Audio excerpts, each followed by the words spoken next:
नमस्कार बच्चों। जैसा कि आप सभी को मालूम है, कल हम लोगों ने वुड का घोषणा पत्र किया था 1854। और वुड ने अपने घोषणा पत्र में जो जो चीजें बताई थी उन सब चीजों के बारे में हमने अध्ययन किया था। वुड के घोषणा पत्र के बाद एक ऐसा समय आया, 54 में वुड का घोषणा पत्र आया, और आप सभी को मालूम है 1857 में भारतीय लोगों ने अंग्रेजी शासन का विद्रोह कर दिया था।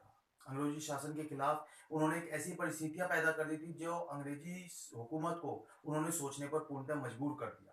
अब ये एक ऐसा समय था कि अंग्रेजी सरकार जो थी, अंग्रेज लोग जो थे, उन लोगों को अपने आप को भारत में स्थापित करना एक मुश्किल कार्य नजर आ रहा था, क्योंकि 1857 की क्रांति एक बहुत बड़ी क्रांति थी। और इसी के ठीक बाद 1858 में इंग्लैंड की महारानी एलिजाबेथ, जो उस समय की तत्काल महारानी थी, उन्होंने यह निर्णय लिया कि वो स्वयं भारत में इस चीज पर संज्ञान लेगी और वो स्वयं भारत में शासन करेगी। ये एक ऐसा समय था जब इन्होंने बहुत ज्यादा ध्यान देने की इन्हें जरूरत थी, और अंग्रेजों ने ऐसा ही किया। और सबसे बड़ा जो उन्होंने ध्यान दिया, उन्होंने कहा कि भारत की जो शिक्षा प्रणाली है उसके ऊपर ध्यान देने की बहुत ज्यादा जरूरत है। तो ये सब करते करते करते करते उन्हें थोड़ा और समय बीत गया, और एक ऐसा समय आया कि जिस समय में भारतीय शिक्षा प्रणाली की स्थापना की गई।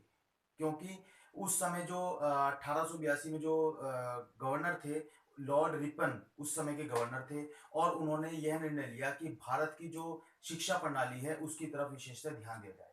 और शिक्षा प्रणाली पर ध्यान देने के लिए उन्होंने इससे पहले जो शिक्षा प्रणाली थी, नीति थी, वो कौन सी थी? वुड का घोषणा पत्र जो था 1854, उसके ऊपर उन्होंने पहले उसका गहन अध्ययन किया, और उसके बाद उन्होंने अपनी एक समिति का गठन किया, जिसे भारतीय शिक्षा आयोग कहा गया है। इस भारतीय शिक्षा आयोग में टोटल 20 सदस्य थे, और इसमें 7 सदस्य भारतीय थे। और जो इसके प्रमुख जो अध्यक्ष जो थे, उनका नाम था हंटर। सर विलियम हंटर उनका नाम था, और इसीलिए इसे हंटर कमीशन के नाम से भी जाना जाता है। भारतीय शिक्षा आयोग तथा हंटर कमीशन दोनों ही नाम से इसे जाना जाता है। 1882। ठीक है जी, तो लिख लीजिए इसमें थोड़ा सा हेडिंग डालकर, हंटर कमीशन या भारतीय शिक्षा आयोग। ये जो मैंने बताया, ये सारी चीजें इसमें आ जाएंगी। और इसके बाद हम लोग लिखेंगे कि 3 जनवरी 1882 को एक समिति का गठन किया गया, जिस समिति के अध्यक्ष हटोक हंटर, सर विलियम हंटर थे, और इन्हीं के नाम पर इस आयोग का नाम हंटर आयोग रखा गया। ठीक है जी। इसके बाद इसमें लिखिएगा इन्होंने किस किस चीज के ऊपर ध्यान देते हुए अध्ययन किया। देखो, सबसे पहले तो इनके सामने चुनौती थी कि इससे पहले जो एक आयोग बना हुआ था, उस आयोग में किन किन चीजों के ऊपर काम हो चुका और उसमें किस किस तरह के सुधार की आवश्यकता है। इससे पहले वुड का घोषणा पत्र आया था, तो इन्होंने वुड के घोषणा पत्र का गहन अध्ययन किया, और इसके बाद इन्होंने 7 महीने के अंदर अपनी एक रिपोर्ट प्रस्तुत की, जो कि लगभग 750 750 पेज की रिपोर्ट थी। ठीक है जी। और इसकी टोटल सदस्य 20 थे, जिसमें 7 भारतीय भी थे। तो इन्होंने किन किन चीजों पर विचार विमर्श करने के लिए इन्होंने ये अपना आयोग लेके आए, तो इन्होंने किस किस चीजों पर विचार किया, लिख लीजिए। कुछ पॉइंट्स है इसमें कि जिन जिन चीजों पर विचार करके इन्होंने अपना आयोग दिया। लिखिएगा नंबर 1, वुड के घोषणा पत्र पर यह चिंतन किया गया कि वुड का घोषणा पत्र किस सीमा तक लागू हो चुका है तथा उसमें कितने सुधार की आवश्यकता है। ठीक है जी, नेक्स्ट लिखिएगा। सरकार को भारत की प्राथमिक शिक्षा के लिए कौन कौन से उपाय करने चाहिए। प्राथमिक शिक्षा के लिए कौन कौन से उपाय करने चाहिए। फिर लिखिएगा माध्यमिक शिक्षा के लिए तथा उच्च शिक्षा के लिए कौन कौन से उपाय करने चाहिए। फिर लिखिएगा भारत की शिक्षा व्यवस्था में राजकीय स्कूलों की क्या भूमिका है तथा इस संबंध में सरकार द्वारा कौन कौन से कार्य किए जाने चाहिए, सरकार की क्या नीति है। इसी तरह फिर आगे लिखिएगा भारत की शिक्षा प्रणाली में मिशनरी स्कूल कौन से थे? जो ईसाई मिशनरी स्कूल थे, जो ईसाइयों के शिक्षा दी जाती थी, जहां पर ईसाई मिशनरी स्कूल थे, तो उन स्कूलों की भारतीय शिक्षा में क्या उनका योगदान था, और उस पर किस किस तरह के विचारों की आवश्यकता है, किस किस तरह का और सुधार की आवश्यकता है। ठीक है जी।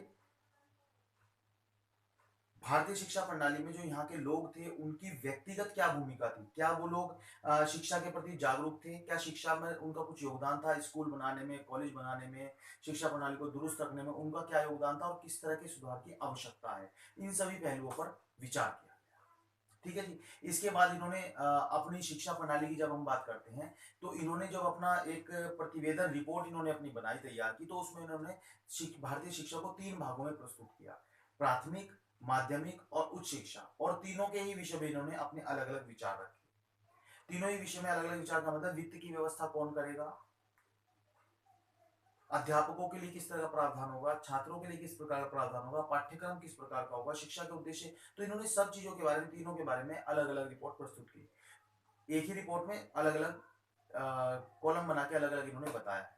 तो सबसे पहले हम लोग लिखेंगे प्राथमिक शिक्षा, हेडिंग डालकर लिखिएगा प्राथमिक शिक्षा। देखिए प्राथमिक शिक्षा में जब हम सबसे पहला हेडिंग जो लिखते हैं वो लिखिएगा प्रशासन एवं वित्त की व्यवस्था, प्रशासन एवं वित्त की व्यवस्था। देखिए यहाँ पर जो वित्त की व्यवस्था की बात की, इन्होंने जो वहां के स्थानीय निकाय थे, स्थानीय जो वहां के प्रशासन था, उनके हाथ में वित्त की व्यवस्था दी और उन्हें ही कहा कि आप लोग स्वयं प्राथमिक शिक्षा का कारभार संभालेंगे, आप ही पूरी व्यवस्था को देखेंगे। और एक अलग से इन्होंने एक कमेटी गठित कर दी जिसमें इन्होंने कहा कि जो प्राथमिक शिक्षा है उसके लिए जितने भी वित्त की व्यवस्था होगी वो सभी व्यवस्था उसी से ली जाएगी। म्यूट कर दो। प्राथमिक शिक्षा, अध्यापकों के लिए वेतन की व्यवस्था, अध्यापकों की नियुक्ति की व्यवस्था, प्राथमिक विद्यालयों की व्यवस्था, सभी व्यवस्थाएं इसी प्राथमिक कोष से की जाएंगी। ये एक ऐसा कोष था जिसमें प्राथमिक शिक्षा के लिए ही सभी प्रकार के धन की, वित्त की व्यवस्था यहाँ से की जाएगी और इन सभी का भार स्थानीय निकायों को दिया गया। ठीक है जी। इसके बाद लिखिएगा प्राथमिक स्तर पर शिक्षा के उद्देश्य। कौन कौन से उद्देश्य थे? एक तो जन शिक्षा का प्रसार करना और एक व्यवहारिक जीवन की शिक्षा देना। जन शिक्षा का प्रसार करना मतलब कि प्रत्येक व्यक्ति तक शिक्षा पहुंचे और जो व्यवहारिक शिक्षा है वो बच्चों को दी जाए जो उनके व्यवहार के लिए उपयुक्त। नेक्स्ट हेडिंग डालिएगा पाठ्यचर्या, प्राथमिक स्तर पर पाठ्यचर्या। पाठ्यचर्या का मतलब करिकुलम किस प्रकार का दिया जाए, इसमें लिखिएगा थोड़ा सा। इसमें इन्होंने कहा कि प्राथमिक स्तर, क्योंकि प्राथमिक स्तर आपको लोगों को मालूम है कक्षा 1 से लेकर कक्षा 8 तक प्राथमिक स्कूल होता है ना।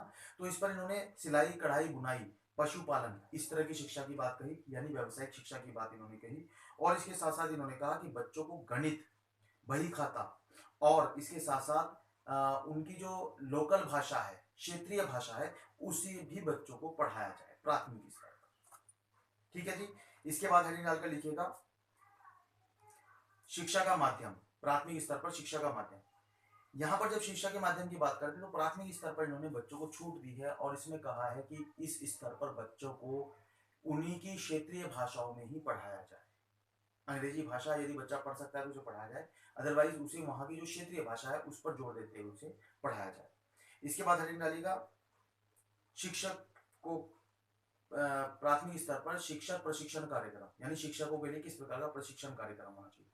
इन्होंने कहा कि प्राथमिक स्तर पर अध्यापकों के लिए शिक्षण प्रशिक्षण स्कूल खोले जाएं, ऐसे स्कूलों का निर्माण हो जो अध्यापकों को ट्रेन कर सके और अध्यापकों को ट्रेनिंग के दौरान भी कुछ ना कुछ उन्हें छात्रवृत्ति या इस तरह की व्यवस्था की जाए जिससे अध्यापक मोटिवेट होकर और ज्यादा अच्छा सीखने का प्रयास करें। ठीक है जी। और इसके बाद देखिएगा पाठशाला या स्कूल किस तरह के होने चाहिए। इन्होंने कहा कि इस स्तर पर जो गरीब और निर्धन छात्र हैं उन्हें छात्रवृत्ति दी जाए, ऐसे स्कूलों की व्यवस्था हो जो बच्चों के लिए विशेषकर व्यवसायिक शिक्षा का प्रबंध करे और इसके साथ साथ जो बिलो लेवल जो लोग हैं उन लोगों को भी शिक्षा सब अच्छे ढंग से दी जाए और अध्यापकों के प्रशिक्षणों की व्यवस्था भी अच्छे ढंग से की जाए, क्योंकि यदि प्रशिक्षित अध्यापक होंगे तभी वो बच्चों को अच्छी शिक्षा दे पाएंगे। तो इन्होंने मुख्यतः जो बल दिया वो अध्यापकों के प्रशिक्षण पर दिया। प्राथमिक स्तर पर भाषा जो है उन्होंने लचीलापन रखा। लचीलापन का मतलब इन्होंने क्षेत्रीय भाषा पर बल दिया कि प्राथमिक स्तर पर बच्चों को क्षेत्रीय भाषाओं में ही पढ़ाया जाए जो वहाँ की क्षेत्रीय भाषा थी। और राज्य स्थायी निकायों को इन्होंने जो व्यवस्था थी वित्त की व्यवस्था आदि की व्यवस्थाओं के लिए कहा गया। ठीक है जी। ये था प्राथमिक स्तर पर। इसके बाद लिखिएगा माध्यमिक स्तर पर। माध्यमिक स्तर पर इन्होंने वित्त और प्रशासन की जब व्यवस्था की बात करते तो उन्होंने जो वहाँ के धनी लोग थे, जो संपन्न लोग थे, उनसे कहा कि उन लोगों के पैसे से वहां पर शिक्षा की व्यवस्था की जाए, परंतु सरकार को भी वहां पर ध्यान देना है। जहां जरूरत हो ऐसे स्कूलों की व्यवस्था की जाए जहां पर धनी और संपन्न लोग नहीं है, वहां पर सरकार द्वारा स्कूल खोले जाए, यानी कि वहां के जो प्रशासन है वो लोग स्कूल खोले और वो ध्यान दे कि किस तरह की शिक्षा व्यवस्था वहाँ पर ज़रूरत है, और जहाँ पर स्कूल नहीं खुले हैं वहाँ पर वो लोग स्कूल खोले और सभी प्रकार के खर्चों की व्यवस्था भी वहाँ की सरकार ही करे। ठीक है जी। इसके बाद निकालिएगा शिक्षा के उद्देश्य। माध्यमिक शिक्षा के उद्देश्य, इनके अनुसार माध्यमिक शिक्षा के कौन से उद्देश्य थे इसमें लिखिएगा। सामान्य जीवन जीने की तैयारी, कि बालक को सामान्य जीवन जीने के लिए तैयार करना, और उच्च शिक्षा में प्रवेश की तैयारी, कि बालक उच्च शिक्षा में किस प्रकार प्रवेश ले सके, उन चीजों के लिए भी बालक को मोटिवेट किया जाए, उन्हें तैयार किया जाए। अब हम पाठ्यक्रम की बात करते हैं तो इन्होंने पाठ्यक्रम में दो प्रकार से बताया कि पाठ्यक्रम ए और बी, दो पार्ट बताया माध्यमिक स्तर पर। एक तो बताया उन्होंने कि व्यवसायिक शिक्षा दी जाए एक जगह तो, और दूसरी में इन्होंने बताया कि बच्चों को साहित्य शिक्षा दी जाए, बच्चों को साहित्य के बारे में बताया जाए कि जो हमारा लिटरेचर है वो लिटरेचर इन्होंने किस पर बल दिया, सिर्फ अंग्रेजी शिक्षा पर बल दिया, ईसाई मिशनरी शिक्षा पर बल दिया। इन्होंने कहा इस तरह की शिक्षा बच्चों के लिए उपयोगी और अनिवार्य कर दी जाए। ठीक है जी। और इसके बाद इन्होंने बताया शिक्षा का माध्यम कौन सा होना चाहिए। इस स्तर पर इन्होंने शिक्षा के माध्यम में सिर्फ और सिर्फ अंग्रेजी कहा। इन्होंने कहा क्योंकि जो इससे पहले बोर्ड का घोषणा पत्र आया था, उस मैकाले का विवरण पत्र आया था, उन सभी में ही इन्होंने अंग्रेजी शिक्षा पर बल दिया, तो उसी चीज को ध्यान में रखते हुए इन्होंने अंग्रेजी शिक्षा को ही प्रोत्साहित किया माध्यमिक स्तर पर भी। और इसके बाद अध्यापकों के प्रशिक्षण की बात करते हैं, इन्होंने अध्यापकों के प्रशिक्षण पर भी यही बल दिया कि अध्यापकों को जो है प्रशिक्षण दिया जाए, तभी शिक्षण प्रशिक्षण में शिक्षण कार्यों में सुधार हो सकता है, यदि अध्यापक शिक्षण प्रशिक्षण प्राप्त कर ले। ठीक है जी। इसके बाद हेडिंग डालिएगा उच्च शिक्षा के संबंध में इनके सुझाव या उनके विचार क्या क्या थे।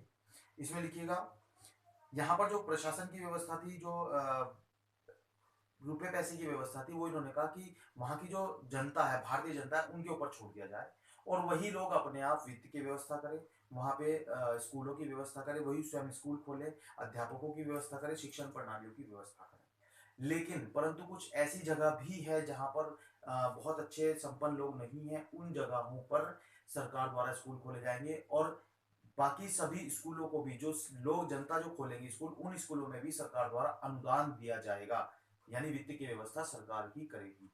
ठीक है जी। और ऐसी जगह जहां पर स्कूल खोलना संभव नहीं है, वहां पर सरकार द्वारा स्कूल खोले जाएंगे। ठीक है जी। इसके बाद देखिएगा इनके अनुसार शिक्षा के उद्देश्य क्या थे।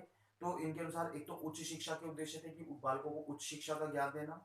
इसके अलावा इन्होंने धार्मिक शिक्षा, नैतिक शिक्षा को बल दिया कि धार्मिक शिक्षा बच्चों को दी जाए। धार्मिक शिक्षा के विषय में इन्होंने कहा कि बच्चों को जो स्वयं अपने स्कूल, जो निजी स्कूल खोले हुए हैं, जो लोगों ने स्कूल खोले हुए हैं, वो कोई भी शिक्षा दे सकते हैं, परंतु जो राजकीय स्कूल होंगे, राजकीय महाविद्यालय होंगे, है ना, वहां पर केवल और केवल ईसाई मिशनरी शिक्षा ही दी जाएगी, अंग्रेजी शिक्षा ही दी जाएगी और ईसाई मिशनरी धर्म की शिक्षा ही दी जाएगी। ठीक है जी। अंग्रेजी तो सभी में था, लेकिन ईसाई मिशनरी शिक्षा की बात की इन्होंने कि वहां पे ईसाई धर्म की शिक्षा ही दी जाएगी, जो राजकीय स्कूल को महाविद्यालय होंगे। ठीक है जी। इसके बाद लिखिएगा इसमें उच्च शिक्षा के पाठ्यक्रम, यानी उच्च शिक्षा किस प्रकार का पाठ्यक्रम था, पाठ्यचर्या किस प्रकार थी। तो इस प्रकार की शिक्षा में इन्होंने नैतिक शिक्षा पर बल दिया, विज्ञान शिक्षा पर बल दिया कि बालकों को नैतिक शिक्षा पढ़ाई जाए और विज्ञान शिक्षा पढ़ाई जाए, ताकि बालकों के अंदर नैतिक आचरण उनका अच्छा हो सके।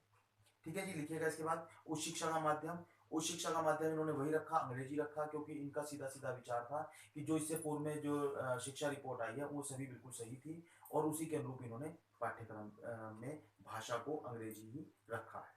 ठीक है जी। नेक्स्ट लिखिए अध्यापकों की नियुक्ति के बारे में इनका क्या विचार था। अध्यापकों की नियुक्ति के बारे में इन्होंने कहा कि अध्यापकों को शिक्षण प्रशिक्षण इस प्रकार दिया जाए कि वे प्रशिक्षित होकर ही महाविद्यालयों में प्रवेश ले सकें, क्योंकि अगर प्रशिक्षित अध्यापक होंगे तभी वे बच्चों को अच्छे ढंग से पढ़ा सकते हैं। यानी अगर हम मुख्यतः इनकी बातों पर ध्यान दें तो इनके जो गुण थे वो किस प्रकार थे। स्त्री शिक्षा की बात कर लो, स्त्री शिक्षा हेडिंग डालकर लिख लो।